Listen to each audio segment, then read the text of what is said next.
ఇప్పుడు ప్రస్తుత సంస్కారాలు అవే అనుభవిస్తున్నాం. ఎటువంటి డోకా లేదు. గత జన్మ యొక్క ఒక ఒక మనిషి చేసిన కర్మ ప్రస్తుతం జనాభా పెరుగుతుంది కదా, దాన్ని ఎంతమంది వస్తే అంతమంది ఆ కర్మని పంచుకుంటే కానీ తీరుతుందన్నమాట. మంచి అయినా అలాగే తీరుతుంది, చెడైనా అలాగే. మంచి సంస్కారాలైనా చెడు సంస్కారాలైనా ఆ కర్మలను బట్టే ప్రాప్తిస్తాయి. ప్రతి ఒక్కరూ గమనించండి ఈ అంశాన్ని. కాబట్టి జన్మాంతర గత స్మృతులు ఘంటారావం ప్రతి జన్మలోనూ ప్రతిధ్వనిస్తుంది. సంస్కారాలను బట్టి ఆలోచనలు, ఆ ఆలోచనల నాణ్యతను బట్టి జీవితాలు సాగుతాయి. చూసారండి, సంస్కారాలను బట్టి ఆలోచనలు అంట, ఆ ఆలోచనల నాణ్యతను బట్టి జీవితాలు సాగుతాయంట. ఈ సత్యం తెలిస్తే సుఖమైన దుఃఖమైన ఒకేలా చూడగల సామర్థ్యం వరిస్తుందంట. చూసారండి, ఇక్కడ మనం ఎంత గొప్ప విషయం, ఈ ఒక్క గొప్ప మాటని మన జీవితానికి అన్వయించుకుంటే మన జీవితంలో దుఃఖం అనేదే లేదు. సుఖం వచ్చినా ఆ సుఖానికి పొంగేది కూడా లేదు. దుఃఖం అనేది ఎప్పుడు వెంటబడి ప్రాప్తిస్తుంది. సుఖం అనేది దుఃఖం తర్వాత వచ్చేది సుఖమవుతుంది. సుఖం అనేది సెకండరీ, దుఃఖం అనేది వెంటే నడుస్తుంది అనమాట. ఆ దుఃఖము ఎంత ఏడిపిస్తుందంటే ప్రతి క్షణం నిన్ను వెంటాడి వేధించి ఏడిపిస్తానికే చూస్తుంది. ఆ దుఃఖాన్ని మనం జయించగలగాలి అంటే ఇక్కడున్న ఒకటే ఒక ఆలోచన.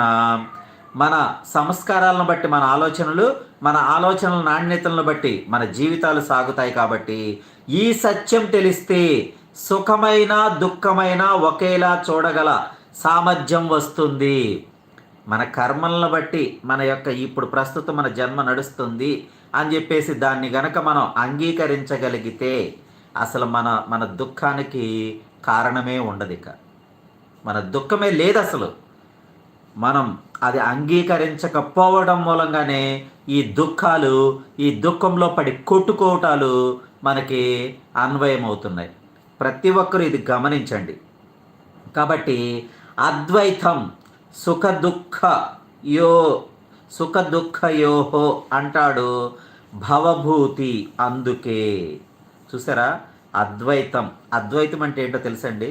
నాకు తెలిసిన మీనింగ్ చెప్తావేనండి. అద్వైతం అంటే రెండు కానిది ఏంటి చెప్పండి? ఎవరైనా సరే చెప్పగలరా లైవ్లో ఉన్నవాళ్ళు? రెండు కానిది ఏంటిది? ద్వైతం అంటే రెండు, అద్వైతం అంటే రెండు కానిది. రెండు కానిది ఏంటి? అద్వైతం అంటే ఒక్కటి. ఈ సృష్టిలో ఇదంతా ఒక్కటే. ఈ సృష్టిలో ఒక్కటే ఉంది, రెండు లేవు. ఆ రెండు లేవు అనే అంశాన్ని మనం తెలుసుకోలేక మనం ఇట్లా ఈ జీవుడు కొట్టుమిట్టాడుతుందనమాట. దానికి తోడు మనకి కలి ప్రభావం. ఆ కలి ప్రభావం కూడా మనల్ని ఆ అద్వైతానికి ద్వైతానికి తేడా కూడా తెలియకోకుండా మన జీవుడిని ఏడిపిస్తుందనమాట. దుఃఖం వెంటాడుతుంది, సుఖం వెనక నువ్వు వదిలితే నేను ఉంటాను అని సుఖం అంటుంది. ఎస్, కొండిదెల అంతే గారు మంచి అని చెప్పారు. Thank you very much. ఏకము అన్నారు. అద్వైతము అంటే ఏకము, ద్వైతం రెండు కానిది. ద్వైతం అంటే రెండు, అద్వైతం అంటే రెండు కానిది అంటే ఒకటి, ఏకము అని అర్థం అనమాట. వెరీ గుడ్, మంచి, మీరు కూడా మంచి ఆలోచన పరులే.